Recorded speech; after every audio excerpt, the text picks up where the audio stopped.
welcome to Motivational Monday. Today, I want to talk about having it all. I feel like it's such a concept that most people have convinced themselves is not a possibility. A lot of people feel like you can't have it all, you can't have all of the things that you desire. And I really want to challenge that notion. It was sparked by a conversation I was having earlier today, and in which the person pretty much told me that something in my life has to give in order to be functional or what have you. And I'm like, well, nothing, everything that I'm doing is pretty much non negotiable in my life. I have to go to work to pay my bills, I have to run my business, I have to coach cheerleading. I will not give up on that. And I will not give up on being a part of my sorority, an active part of my sorority. I will not give up on going to church regularly. I will not give up going and being a part of starting a nonprofit. All of the things that I'm on my plate are things that are non negotiable for me. And I'm determined to be able to have that and have everything that I want. And I feel like it comes down to setting your priorities and setting boundaries on everything else. So while I just listed quite a bit of things, and there's so many people who ask me, like, how do you do all that you do? Because my job requires me to work anywhere between 50 to 70 hours. I commute an hour each way. So at a minimum, we're talking about 60-hour work week at a minimum, anywhere upwards of 70, 80 hours when you factor in commuting as well. And so on top of that, I do have to fit in everything that I have to fit in. And every single day, I find a way to benefit my goals and benefit my dreams and aspirations. And if I'm not using my time productively, that's how you get into a place where you can't have it all. Because every minute of my day, I'm constantly thinking about how can I be productive with my time. And even if that includes resting, I'm very productive about it. So to speak. So I will make sure that it's an intentional time and that I have a limit to that time and that I'm not just resting all day, every day. Because it's the easiest way to fall into the trap of comfort. I actually got into a conversation with someone else earlier this week, and they were like, "Well, I need more time in the day." I'm like, "Not really."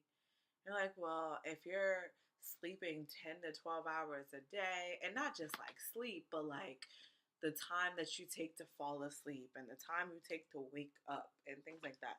And I'm like, can't relate. I cannot relate. Like, that's literally half of your day. How is it that you're spending half of your day sleep? I couldn't even comprehend and contribute to the conversation, honestly, because for me, I sleep anywhere between 6 to 8 hours a day, and every minute of my day is intentionally used. Every minute. Because I got things I gotta do. Like, I don't have that kind of time to just be like, oh, yawn. Good morning, world. I guess I'll get up in the next couple of hours or so. Like, I wish, but I have things to do. And at the end of the day, if I want to have everything that I want to have, I got to make it happen, really and truly. And even still, like, you have to be able to say, how am I using my time?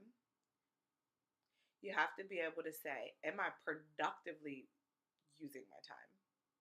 What am I wasting my time on? Now, granted, I love watching TV and I love watching movies and I love me a good ratchet show. Yes, I do. But while I'm watching this ratchet show, what could I be doing? While I'm sitting here catching up on my shows, couldn't I be getting something done on my computer? I can be getting this done, I can be getting that done. To the extent where I have to tell when I am just relaxing, I literally have to say, do not work right now. Like, shut down. Let your brain relax. Because I do believe in resting and recouping from all of the stress that we're under on a regular basis as well. But I got to be careful not to do that too often because I still have things I got to do. And I think the best way you can make sure that you have it all and have everything that you want in life is to make sure that the things you don't want in life don't take too much space in your time. So, learning to say no and learning that no is a complete sentence. It does not require an explanation, it does not require a justification. If the answer is no, the answer is no. Let your yeses be yeses and let your nos be nos. If you don't want to do it, if you're not interested, if you're not willing to commit, don't do it. And don't commit to things that don't benefit your goals. So, if I had no interest in coaching cheerleading, if I had no interest in pouring into the young girls and giving back, then it would be a no to coaching cheerleading. But, and that seems like an easy example, but at the same time, there's so many things that we say yes to, or sure, or okay, or why not to doing. And we spend our time doing so many things that we have zero interest in doing and that we wouldn't have done anyway. And you give less of yourself, you don't give your 100% because it's not something you're interested in. And for that reason alone, you should say no. But saying no to something that you're not interested in allows you the opportunity to say yes to things you are interested in. 100%. So, use your time wisely, be productive, and learn to say no. That's it. That's all. And you don't have to feel any guilt about it. You don't have to feel any shame. Just if the answer is no, I'm good. All right, guys. I hope this helped. I really, really hope this helped. But I really, more importantly, want you guys to realize you can have it all. You just got to go out there and get it.